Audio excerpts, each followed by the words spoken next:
Greetings. In this lecture, we will look at various types of machine learning.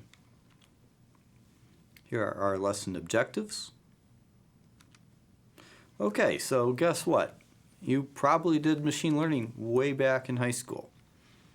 And this is likely what it looked like. You had, some things you were plotting in Excel. Maybe it's for, a physics class or an economic application like what we see here.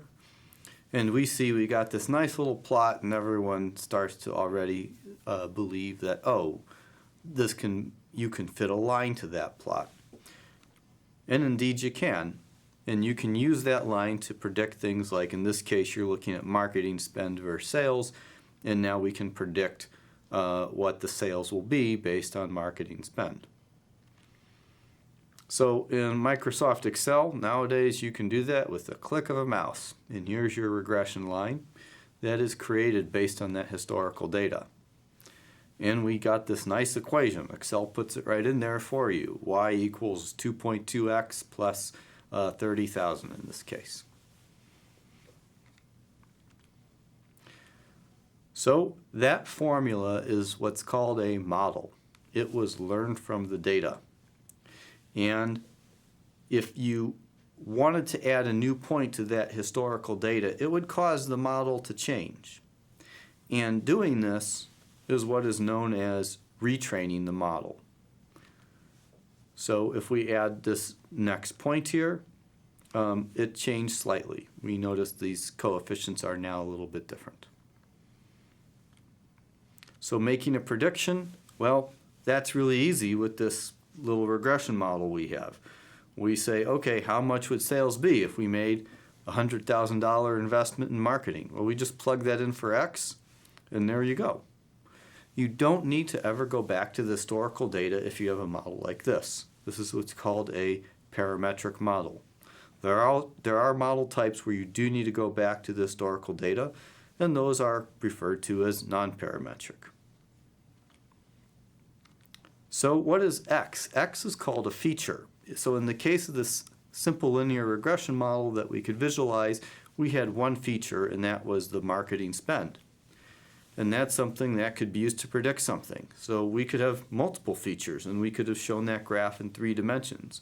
So maybe we could have, added in another dimension.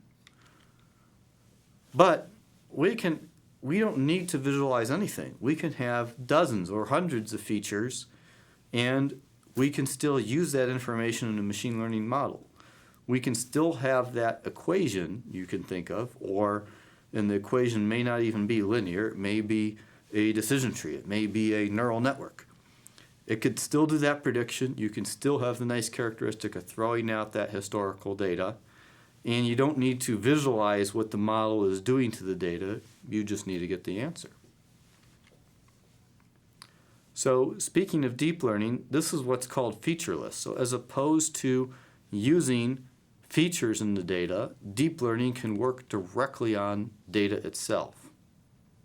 So, and the reason why this is useful is in some cases it's very difficult to create the features from the data. If it's something like a database and you're kind of given a table with a bunch of information, that's great for a feature-based approach. If you're given a pile of images or some unstructured text, now that's much more challenging to come up with features relating to that. And so deep learning has become popular because of applications like image recognition, language translation, and so forth that require leveraging a lot of data, but it's difficult to develop features. Another thing about featureless approaches is they tend to work better when the data is relatively homogeneous. So if you have, if they're all images or if it's all sound and so on, deep learning approaches will work well. It becomes more difficult when you're getting data from various different sources and trying to mix that together. Sometimes that's better suited for a feature-based approach. So there's another division between machine learning. So we talked about feature-based and featureless. There's a different way to view it as classification and regression. Now you could have featureless models that could do either of these things, and you could have feature-based models that do either of these things. It's just a different division. In classification, you're looking to return a discrete value. So you want to predict something is or is not going to happen, or in the case here about identifying a species of an iris flower, it's going to be one of, in this case, 3 different species. With regression, you're not providing a discrete value, but rather a numeric one, and this can be something like predicting the value of a stock price. There is yet another divide in machine learning, and that is between supervised and unsupervised. And supervised learning uses that historical data to make a new prediction, and this can be regression, it could also be classification. And unsupervised is simply analyzing the data to provide insight. So it's not assuming there's any ground truth to train the model. And these are things like anomaly detection, clustering, and so forth. And so the idea with unsupervised learning is it's providing us insights into the data. So this concludes our lecture on the different types of machine learning. Stay tuned for more content.